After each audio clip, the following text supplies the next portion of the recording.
หนังสือโรมบทที่5เหตุจะอั้นเมื่อเฮาเป็นคนชอบธรรมย้อนว่าความเชื่อแล้วเฮาจึงมีสันติสุขกับพระเจ้าต่างพระเยซูคริสต์องค์พระผู้เป็นเจ้าของเฮาโดยต่างพระองค์เฮาจึงได้เข้าร่วมพระคุณที่เฮายืนอยู่โดยความเชื่อและความชื่นชมยินดีในความหวังใจว่าจะได้มีส่วนในสง่าราศีของพระเจ้ายิ่งกว่านั้นเฮาชื่นชมยินดีในความทุกข์ยากตัวยย้อนว่าเฮารู้ว่าความทุกข์ยากนั้นยะให้เกิดความอดทนและความอดทนยะให้เกิดประสบการณ์และประสบการณ์ยะให้เกิดความหวังใจและความหวังใจบ่ได้ยะให้เกิดความละอายย้อนว่าความฮักของพระเจ้าได้หลั่งไหลเข้าสู่จิตใจของเฮาโดยทางพระวิญญาณบริสุทธิ์ซึ่งพระองค์ได้ประทานให้แก่เฮาแล้วขณะเมื่อเฮายังขาดกำลังพระคริสต์ได้ทรงสิ้นพระชนม์เพื่อช่วยคนอาธรรมในเวลาที่เหมาะสมบ่ใครมีไผตายเพื่อคนชอบธรรมแต่บางทีจะมีคนอาจตายเพื่อคนดีก็ได้แต่พระเจ้าทรงสำแดงความฮักของพระองค์แก่เฮาตั้งหลายคือขณะที่เฮายังเป็นคนบาปอยู่นั้นพระคริสต์ได้ทรงสิ้นพระชนม์เพื่อเฮาย้อนเหตุจะอีเมื่อเฮาเป็นคนชอบธรรมแล้วโดยพระโลหิตของพระองค์ยิ่งกว่านั้นเฮาจะพ้นจากพิโรธโดยพระองค์ย้อนว่าถ้าขณะที่เฮายังเป็นศัตรูเฮาได้กลับคืนดีกับพระเจ้าโดยที่พระบุตรของพระองค์ทรงสิ้นพระชนม์ยิ่งกว่านั้นแหมเมื่อเฮาปิกมาคืนดีแล้วเฮาก็รอดโดยพระชนชีพของพระองค์แน่บ่ใจเพียงเต้าอันเฮาตั้งหลายยังชื่นชมยินดีในพระเจ้าโดยต่างพระเยซูคริสต์องค์พระผู้เป็นเจ้าของเฮาโดยสิ้นพระองค์นั้นเฮาจึงได้คืนดีกับพระเจ้าเหตุจะอันเช่นเดียวกับที่บาป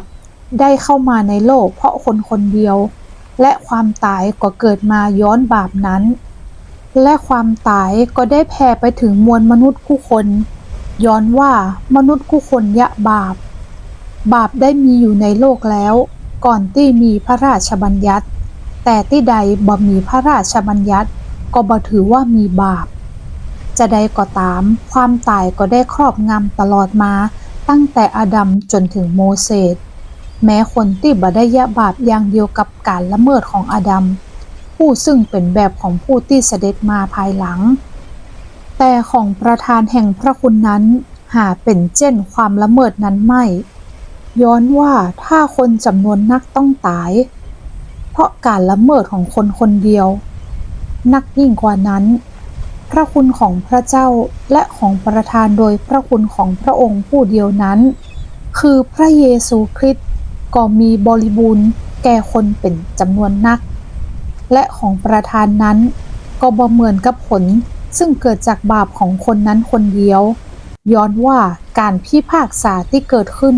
เนื่องจากการละเมิดเพียงเตื้อเดียวนั้นได้นำไปสู่การลงโทษแต่ของประทานภายหลังการละเมิดหลายเตื้อนั้นนำไปสู่ความชอบธรรม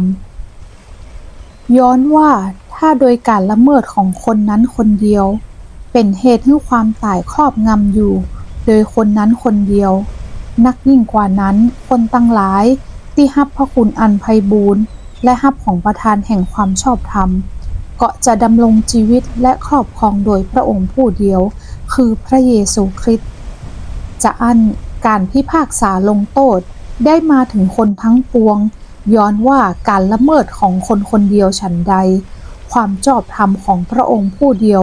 ก็นำของประทานแห่งพระคุณมาถึงทุกคนเช่นนั้นคือความชอบธรรมแห่งชีวิตย้อนว่าคนเป็นอันนักเป็นคนบาปย้อนคนคนเดียวที่บ่ได้เชื่อฟังฉันใด